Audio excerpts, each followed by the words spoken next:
sekarang ini kan sudah menjelang 1 tahun operasi militer khusus Rusia di Ukraina. Menurut Ibu, kira-kira pelajaran penting apa yang bisa kita ambil 1 tahun perang di Ukraina ini? Sejak pertama yang kita bisa ambil bahwa dalam sejarah perang umat manusia, sejak mungkin abad 5 sebenarnya manusia itu berperan dan mereka membentuk aliansi yang terus bergerak. Aliansi ini berubah terus kan? Tadi teman, nggak teman, begitu terus lah bergolak aja seperti hubungan manusia ada sebagaimana umumnya. Sebenarnya kalau kita lihat dari abad 5 sampai sekarang, sekalipun di abad 21 ini, bentuk perang seperti itu sepertinya hampir dibilang nggak pernah terjadi. Karena bentuk perang seperti ini membuat Rusia itu seolah-olah tidak punya sama sekali kesempatan untuk bergerak. Di hubungan lain masih ada, misalnya kita menekankan aspek diplomasi. Di perang ini aspek diplomasi tutup total. Jangankan buat berdiplomasi, even diplomat Rusia itu tuh dijauhi, dihindari, kalau enggak disakiti, misalnya seperti dulu pernah terjadi, dilempari tomat lah, dilempari apa gitu. Nah, jadi betul-betul kelihatan bahwa yang selama ini digembar-gemborkan Barat tentang bagaimana demokrasi itu penting ketika negara akan saling berinteraksi dengan lebih beradab, lebih berkeadilan. Sebenarnya menurut saya ini akan terjadi distorsi besar-besaran. Karena nilai-nilai itu tidak dipraktekkan. Dan itu gampang argumentasinya. Kita lihat aja, apakah kita pernah merampok harta Elon Musk atau menahan aset Amerika berupa dolarnya dimanapun, membekukannya atas nama serangannya terhadap Afghanistan, misalnya Irak dan lain-lain yang tidak terbukti? Itu kan enggak. Tapi terhadap Rusia ini kan dilakukan. Nah, kenapa dari awal saya bilang kita harus belajar betul dari perang ini? Karena Indonesia ini nggak boleh tenang-tenang. Abad ini ke depan ini kan abad Asia Pasifik, dan Indonesia sudah diprediksi menjadi 5 besar, kalau enggak 4 besar, syukur-syukur menjadi 3 besar gitu, ya kan? Jadi artinya yang mau saya bilang, sekarang pun ketika Cina menjadi 1 besar di kawasan kita, itu Amerika sudah rese kan, meributkanlah Taiwan, which is sebenarnya usaha Amerika apa? Karena dia selama ini selalu bilang one China policy. Artinya kalau kita bicara one China policy, urusan Taiwan itu urusan internalnya Cina kan. Yang kedua, berarti dia akan cari rising stars, yang siapapun rising stars itu akan dianggap ancaman. Nah, artinya kalau ini bisa terjadi terhadap Rusia, bisa terjadi terhadap Indonesia. Tahunnya kapan kita nggak tahu, tapi abad ini nggak bisa ditahan. Ini adalah abad Asia Pasifik. Nah, dampak dari apa yang telah dilakukan oleh Amerika terhadap Rusia, itu membuat pasti Rusia sakit hati. Dia merasa ditinggalkan dong, betul nggak? Sebagai dia itu kan sebenarnya dia kan the global north, apapun yang terjadi. Nah, sekarang dia kemudian berpikir, saya diembargo sampai 5.000-an saya diancam dengan beberapa sanksi 5.000-an, diembargo, kemudian diputus dari Swift Code dunia, seolah-olah diputus dari dunia perdagangan, finance dan currency, kemudian diputus dari aspek internet dan lain-lain. Jadi yang selama ini digembar-gemborkan tentang bagaimana manusia harus berglobalisasi dan lain-lain, semua seolah-olah Barat itu bisa berbalik badan seenaknya begitu dia mau. Nord Stream sabot begitu sabot. Ya. Dan menurut saya di situ terlihat bagaimana egonya Amerika Serikat. Jerman temannya loh, Eropa juga temannya. Kenapa mereka buat kepentingan Amerika Serikat? Mereka bisa kemudian sebodoh amat, pokoknya Nord Stream hancurkan. Sekarang kan ZTE-nya Swedia dan lain-lain berapa? Ikan-ikan dari apa di situ? Itu memperlihatkan betapa sebuah negara menjadi superpower itu menjadi bahaya karena dia jadi nggak terkontrol. Semuanya mau sederhana. Dengan kejadian ini, maka menurut saya akan terjadi pergeseran besar. Global South akan makin kuat. BRICS. BRICS menurut saya, apalagi kalau Indonesia mau masuk, itu akan menjadikan Global South semakin kuat. Karena Rusia sekarang merasa South, bukan lagi North. Ya, betul. Nah, kemudian kita juga mesti melihat misalnya reaksi, kenapa tiba-tiba negara NATO menjadikan kawasan ini menjadi penting buat mereka. Kenapa misalnya kekuatan pertahanan Prancis dan kawan-kawan jadi kuat sekali dengan apapun alasan mereka lah, melindungi koloni mereka di Asia Pasifik lah, atau apa itu kan bisa dibuat atau alasan keamanan lingkungan dunia lah, itu bisa dibuat. Maka saya nggak terlalu happy kan dengan G20 hasil bahwa keamanan laut, permukaan dan lingkungan dunia yang 30% mau dilindungi. Itunya saya senang, tapi pertanyaannya yang bisa menyatakan itu tidak terlindungi siapa? Kalau mereka bisa masuk ke area kita lalu menyatakan lu nggak bisa jaga, gue yang jaga, kita nggak bisa argumentasi membuktikan dengan sains ternyata kita lebih benar, akan terjadi seperti Nord Stream. Nord Stream kan baru kebuka hari ini. Nah, jadi itu pelajarannya. Makanya kenapa orang banyak menilai kok buku ini kayak pro Rusia. Ini bukan masalah pro Rusia. Saya sedang menuduhkan kita ini negara non alignment. melihat masalah itu coba clear deh, gitu kan? Karena Ukraina itu jelas-jelas jangan dianggap negara. Soal itu menurut saya Ukraina itu totally boneka, especially Zelensky yang menurut saya mengorbankan rakyatnya. Jadi tadinya saya masih berharap rakyat Ukraina akan memberontak karena merasa kok negaranya mau diperlakukan pemimpinnya seperti ini, tapi toh mereka terlena dengan tipuan atau apapun hasutan barat. Malah sekarang yang lebih parah, dengan bangganya Zelensky kemana-mana terbang disambut, ya kan, meminta senjata dan diberikan, dan GR banget dengan senjata itu. Padahal yang terjadi sekarang, semua negara-negara yang ngasih senjata itu sedang membuang senjata mereka. Sebenarnya dia bisa dapat free kok kalau dia mau. Itu tuh senjata itu kan ada refurbish-nya. Itu tuh mau di refurbish, tapi daripada di refurbish ada orang yang perlu, ya udah lu beli deh. Tapi there's no freelance. Inggris bisa menyelesaikan utangnya terhadap bantuan procurement dari Amerika Serikat aja di era perang dunia itu baru 2020. PDB Inggris berapa? Nah ini PDB Ukraina. Makanya menurut saya Zelensky itu manusia yang menjadikan kejahatan perang paling besar abad ini. Satu, karena menyiksa rakyat Ukraina dan negara Ukraina ke depan. Bukan dia loh, dia sih sebentar lagi juga turun, ya kan? Amerika gitu loh, kepentingannya selesai. Yang kedua adalah bagaimana menurut saya ini akan merubah tatanan dunia. Nah, di sini sebenarnya Indonesia punya kesempatan. Kita itu one of the leader of non-block. Makanya kenapa kalau Pak Waro bilang kenapa sih Poni jalan di Jakarta? Saya masuk dalam jaringan akademisi non-alignment dunia. Which is ini menarik Pak Waro. Contohnya saya kemarin bicara di Sorbonne di Prancis. Saya bicara di Le Havre di Normandy. Ketika di Sorbonne di mana tuh kita tuh ada aturan akademisi Rusia nggak boleh masuk. Oh, yes. Yeah. Ada profesor-profesor dari Rusia nggak boleh masuk. Tapi dibolehkan oleh kampus. Karena ternyata tidak semua sepakat dengan pemerintahannya. Loh, kamu boleh marah gitu terhadap Rusia, tapi kita ini kan harus mengedepankan pemikiran namanya akademisi. Yeah. Kemudian diplomasi. Kalau diplomasi alur Kemlu-nya ditutup, kamu mau ngomong lewat mana lagi? Yeah. Jadi itu profesor boleh bicara di kita. Nah, itu meyakinkan kami dari negara-negara non-blok, terutama saya dari Indonesia selalu merasa bahwa ini bagian penting kita ya. Dan Soekarno sangat sukses era itu karena mengedepankan non-blok, sehingga lahirlah Konferensi Asia Afrika, kemudian statement Soekarno yang terkenal, dan juga statement Indira Gandhi yang terkenal bahwa tidak ada sebenarnya kemampuan mendamaikan selain non-blok. Apalagi dengan UN hari ini nggak berfungsi. Nah, itu semua cerita inilah sebenarnya menurut saya kita harus gali lagi. Dan kemudian begini, momentum besok ini menjadi penting. Kalau nggak salah saya nggak tahu ya bulan Juni atau bulan apa, UNESCO itu akan mengumumkan pidato Soekarno to build the world anew. Itu akan diangkat sebagai treasure of the world. Jadi akan diangkat sebagai pidato paling penting dunia, salah satu pidato penting dunia yang harus kita revisit gitu nilai-nilainya. Nah ini kan momentum bahwa pertama kita bangga kepada founding fathers kita. Kedua, era itu saja Presiden Soekarno sudah melihat dunia itu sudah harus ditata ulang. Dan ada statement Soekarno yang paling penting, bahwa semua aliansi pertahanan di muka bumi harus dihilangkan. Karena itu akan trigger the war. Which is now is proven. Terbukti.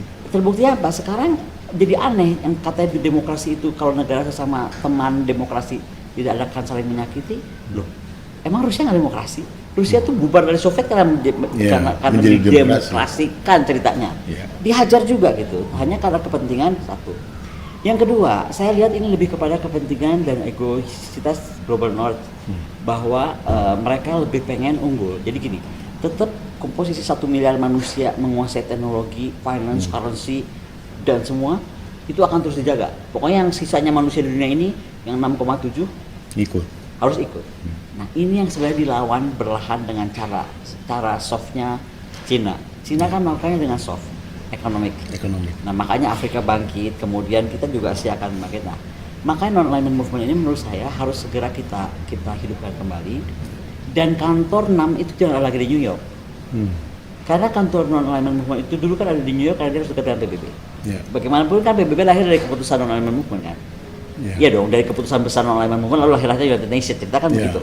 Nah sekarang PBB itu boleh saja kalau kantor 6 mau tetap di New York, tetapi untuk urusan-urusan yang nggak berat, tapi urusan teknologi, finance, currency, apalagi militer, kita harus geser, nggak boleh lagi di sana. Karena harus ke negara yang pencetus non-blok dong harusnya gitu. Salah satunya Indonesia misalnya, dan Indonesia pun politik luar negeri memang sudah harus agak berubah dalam arti lebih bebas dan lebih aktif. Jangan sampai bebas aktif tapi at the same time orang baca lain. Nonton saja. Kayak takut gitu. Nonton aja. Nonton aja. Nah Makanya saya sangat apresiasi kepada Ibu Sri Mulyani. Ibu Sri ini menurut saya dalam tenangnya beliau kan sangat tenang banget ya. Yeah. Tapi bagaimana handle finance, handle currency, udah sangat berani menurut saya untuk step-step untuk memperkuat Indonesia ke depan. Nah, menurut saya itu pembelajaran karena sekali lagi kita nggak pernah berpikir loh untuk Swift dari Sistem. dolar, Ya, ya kan? betul. Tapi ini menjadi terpikir oleh kita ketika itu dilakukan terhadap Rusia. Ya, sedang berjalan. Ya. Nah, makanya kita juga harus membantu. Gini, ini kan propaganda Baratnya sangat berat ya. Soal Rusia bergerak begini, begini. Tapi coba contoh 12 lab di Ukraina yang berbahaya biologi itu silang seperti dianggap nggak ada dosanya. Betul. Dan dendam saya kenapa saya jadi kelihatannya benci banget sama Zelensky. Gimana saya nggak marah ya? Saya tahu betul bagaimana Bu Menlu, presiden kita dan segenap KL kita konsentrasi menyelesaikan G20. Ingat? Ya betul. Kita diatur-atur. Saya tuh tahu betul Bu Menlu lah paling pusing kali kepalanya. Dari kesalahan dari kemarin tiap hari ditelepon mungkin. Tapi akhirnya kita sukses. Ya. Di tengah kita hari pertama, tiba-tiba Zelensky bikin zong itu kan, bikin rumors yang paling parah itu dia bilang ada bom kemana? Di Polandia. Untungnya Biden tuh waras hari itu. Loh, serius loh Pak Waro. Yeah. Dia bilang nggak mungkin, Polandia jauh banget. 3 jam kemudian Gedung Putih menyatakan tidak. Itu adalah dari Zelensky dari Ukraina. Bayangkan kalau Biden saat itu tidak wise enough to say that, atau Washington cukup gila untuk lah this is the moment untuk melakukan aktivasi Artikel 5 serang habis Rusia. Kiamat kita pasti sudah perang dunia dari kemarin. Nah, setelah itu Zelensky kayak nggak punya salah, masih diterima di panggung mana-mana. Di Amerika masih dengan karpet merah. Kemarin saya lagi di Perancis, dia datang ke Perancis, dia datang ke EU Summit di Brussels, teriak-teriak masih seolah-olah dia pemenang perang. Dia menyatakan dia pemenang perang, sampai hari ini dia nggak babak belur. Dia tuh bukan menang perang, dia dibantuin aja gitu loh. Tapi sekali lagi di atas penderitaan rakyat Ukraina. Itu yang saya tuh merasa kejahatan terbesar manusia abad ini adalah Zelensky. Karena dia menjual negaranya untuk ego dia. Ya, menjual rakyatnya juga. Menjual rakyatnya, ya otomatis negaranya ada rakyatnya dan semuanya. Ya, ini gini Bu ya, mengapa negara-negara Eropa itu yang sudah terseret ke dalam krisis ini, terutama krisis ekonomi, mereka tetap dalam posisi itu nggak bisa kritis atau justru tetap bersama-sama? Enggak. Ini otaknya kan di Amerika, kok mereka tetap ikut gitu loh? Gini, saya tuh di pertemuan kami di Normandy kemarin, ada wartawan penting dari Amerika Serikat, saya boleh sebut namanya, tapi dia sedang melakukan investigasi Nord Stream. Di situ dia udah bilang akan ada investigasi besar-besaran oleh media sana, karena ternyata mereka sementara ini menemukan data itu sudah direncanakan 2 tahun sebelumnya. Dan jangan salah, berarti kan Amerika tahu kalau Nord Stream diapa-apakan, yang terdampak itu pasti kan negara-negara Eropa. Nah, disinilah kelihatan bahwa even NATO itu ternyata bisa saling membunuh. Iya dong. Betul. Dan even EU itu juga nggak solid. Nah, inilah yang akan terus dibongkar, dan ini yang saya bilang belum tentu mereka semua diam. Contoh tadi saya cerita dari awal, kenapa misalnya sudah jelas-jelas akademis Rusia nggak boleh masuk. Diizinkan masuk, diizinkan bicara, bukan cuma masuk loh. Bisa saja diundang sebagai guest atau pendengar, ya kan? Tapi nggak diizinkan tampil. Dan itu keputusan dekan dan rektor, karena mereka melihat bahwa kami sedang menggerakkan sebuah gerakan yang akan lebih menyempurnakan dunia, menormalkan kembali dunia, membuat dunia lebih fair, which is non-alignment movement. Maksud saya bukan gerakan sipilnya yang seperti Ibu katakan media dan kemudian ada akademisi, tapi negara-negara atau pemerintahan di Eropa itu tega. Rakyatnya udah makin susah karena ada krisis seperti sekarang ini disebabkan oleh perang Ukraina itu, mereka tetap ngotot ikut dengan kebijakannya NATO apa Amerika. Nah, ini ada negara-negara seperti itu ya? Ada ekonomi yang diuntungkan. Dan makanya ini ada penikmat perang juga. Nah, itu kita bisa bahas lagi nih. Siapa penikmat perangnya? Tapi yang pasti kita kalau dari secara sederhana, penikmat perang pertama ya pasti produsen senjata. Karena negara ini tadi memberikan senjatanya, which is yang sebenarnya udah harus dibuang atau berapa lama lagi harus diganti karena teknologi perang sudah berubah. Tapi toh ini yang butuh nih, kita jual aja nih. Gitu. Jadi bisnis dalam perang. Yang kedua, coba kita bisa lihat kasus Sam Bankman. Bagaimana pencucian uang dengan atas nama perang ini. Itu kan terbukti aliran dananya. Walaupun itu dengan kripto dan apapun. Gak ada tindakan dari siapapun kan, even UN juga diam-diam aja. Nah, Tapi menurut saya ini semua orang akan semakin terbuka pemikirannya kalau kita buka. Betul. Masalahnya kan propaganda barat ini kan soal Kencang banget. Kencang banget. Iya. Ya ada dua aja sekarang yang paling buruk di dunia ini. Satu Cina, kedua Rusia, atau satu Rusia, kedua Cina, itu aja bolak-balik. Ganti. Dan akademisi kita ataupun banyak kampus memilih diam. Saya nggak tahu kenapa, apa takut diserang atau apa, karena saya yang ngomong begini dari awal saya diserang. Tapi kalau saya kan orangnya modelnya begini ya, pokoknya terus kita semua diam. Ya. Ada yang bilang, "Boko ini nggak takut ya, belain banget itu." Saya nggak sedang bela siapa. Saya sedang pengen dunia itu lebih aman, dan saya sangat bangga dengan pemikiran kita dulu yang melahirkan Konferensi Asia Afrika. Dan itu menurut saya pemikiran founding fathers yang harus kita bangga banget. Makanya gue marah banget hari ini tiba-tiba rumah Soekarno di Padang kalau malah dilantakan. Itu menurut saya itu crime loh. Kita itu punya gini loh, nggak menghormati sejarah dan tidak menghormati tadi pendiri bangsa. Itu kalau kita biarkan, kita akan kehilangan nilai. Jangan salah satu bentuk perang Fuka adalah menghapus sejarah. Pride kita sebagai bangsa itu hilang. Makanya sekarang kalau ditanya orang, kenapa ibu kota jadi Soekarno banget?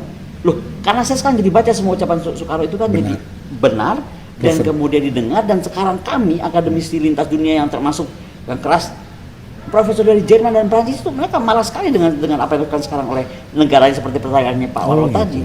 Akademisinya sangat sudah malah kalau nggak salah mereka akan bikin gerakan. Jadi kita tuh kalau dari kami kita akan cuma gerakan bicara tentang conference, tapi mereka akan kayak bikin semacam strike lah, semacam pawai di beberapa tempat di Prancis, di Italia, di mana gitu, untuk tidak meneruskan ini, begitu loh. Dan ini saya berharap semakin berkembang sehingga akhirnya masyarakat dunia terbangkitkan, nggak usah sampai melihat Eropa luluh lantak. Gitu. Luluh lantak dalam bentuk lain ya, Afghanistan Irak kan dihancurkan. Kita nggak tahu luluh lantak dalam bentuk apa. Nah, yang ketiga, kita mesti belajar nggak usah terlalu fokus ke sana, tapi bagaimana mengamankan kawasan kita. Karena saya cuma berpikir mereka tuh pasti cari exit door dari perang yang sudah membuat mereka bingung ini. Mereka sendiri kan lagi bingung sebenarnya. Yang daripada malu apa jalan keluarnya gitu. Itulah kenapa kalau kita lihat rangkaiannya kemudian muncullah tiba-tiba diributkan Taiwan, tiba-tiba kunjungan-kunjungan yang menurut saya buat apa nggak jelas, dan saling bantah antara White House antara apa terhadap kunjungan itu, tapi terus dilakukan gitu. Itu kenapa juga kalau kita lihat sekarang Seattle nggak ada, tapi coba lihat tiba-tiba Watt lahir, AUKUS lahir, ya kan? Nah dan lain-lain lahir yang menurut saya kalau dia mau anytime, saya sebutnya NATO Asia Pasifik, bukan artinya Asia Pasifik bukan North Atlantic, tapi that kind of NATO di Asia Pasifik yang namanya mungkin nggak akan lagi Seattle juga kan, kita nggak tahu apa, karena nggak tahu ada tiba-tiba perubahan. Yang pasti FPDA, The Quad, AUKUS itu mudah sekali menjadi satu, karena mereka sudah satu tuan dan satu tujuan. Gitu. Ini ada yang menarik Bu, adalah upaya Cina untuk masuk ke tengah-tengah menjadi penengah dan berupaya untuk bisa mendamaikan di Ukraina ini Bu. Menurut Ibu sendiri bagaimana? Ya siapapun yang mau masuk, Turki mau masukkah, India mau masukkah, Cina mau masuk, atau even Indonesia malah dengan berani Presiden Jokowi mengambil resiko datang ke sana, itu satu hal yang baik. Tapi sekali lagi menurut saya ini nggak cukup dengan cuman himbauan, tetapi bagaimana gerakan kita yang masif, misalnya membentuk currency baru. Apa nggak bingung Amerika Serikat? Betul. Sekarang ini kan beberapa negara ketakutan untuk bertindak karena tahu reserve-nya di Amerika Serikat masih dalam bentuk dolar. Iya kan? Betul. Coba reserve kita bukan dolar kan? Udah benar yang dilakukan sekarang oleh Rusia, semua bentuk dagang dalam rubel. Nah, udah betul yang dilakukan oleh Presiden Jokowi sekarang menahan semua resource kita. Mungkin at the next step Presiden Jokowi akan menyatakan yang sama. We never know. Kalau Bu Sri menyatakan semua transaksi dari Indonesia mulai hari ini untuk apapun yang yang ditahan oleh Presiden Jokowi nggak mau dilepas sebagai raw materials harus dalam bentuk rupiah, kan itu menguatkan rupiah. Betul. Itu kalau masih percaya kepada rupiahnya. Nah, tapi pada step yang berikutnya kita bisa membentuk currency sendiri. Saya bukan orang finance, tetapi hal-hal seperti itu akan sangat bisa yang membuat pasti Amerika akan menjadi lemah. Gitu. Makanya saya pernah ada dengan Pak Gita Wirjawan bicara kan, menurut Pak Gita Wirjawan menarik, itu menurut saya itu pikiran menarik. Menurut Pak Gita Wirjawan yang bisa menyelesaikan masalah ini adalah Gubernur Federal Reserve-nya Amerika. Fed. Karena the Fed itulah yang sebenarnya kan masalah dolar aja nih. Dulu kan Saddam dihajar karena itu, Gaddafi dihajar karena itu. Nah, Rusia masalahnya tadinya mau dihajar. Kalau analisa saya nih, sebenarnya Rusia tuh mau dilemahkan ekonominya supaya nggak terlalu kuat, nggak bisa bantu Cina. Baru rencananya Amerika kayaknya menghajar Cina. Ini nih kalau kita lihat secara umumnya.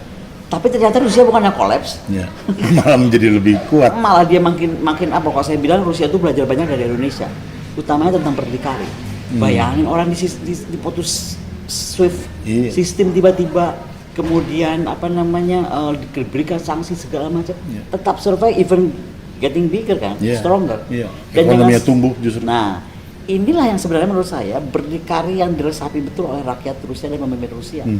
Indonesia harusnya bangga dan kita revisit lagi kalau Rusia mampu, Kenapa harusnya gitu? Indonesia Iya. mampu dan kita lebih baik bersiap-siap.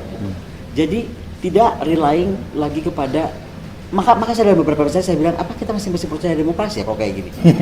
Karena menurut saya apa yang dilakukan oleh Amerika Serikat terhadap Rusia nggak menunjukkan demokrasi sama sekali. Contoh, Iya. nggak usah banyak-banyak. Tadi main hukum, main nahan uang orang. Iya. Katanya sahabatnya Putin lah, siapanya Putin. Apapun Putin itu kan harus ada proses hukum. Anda mau tahan aset orang kok gitu. Ya.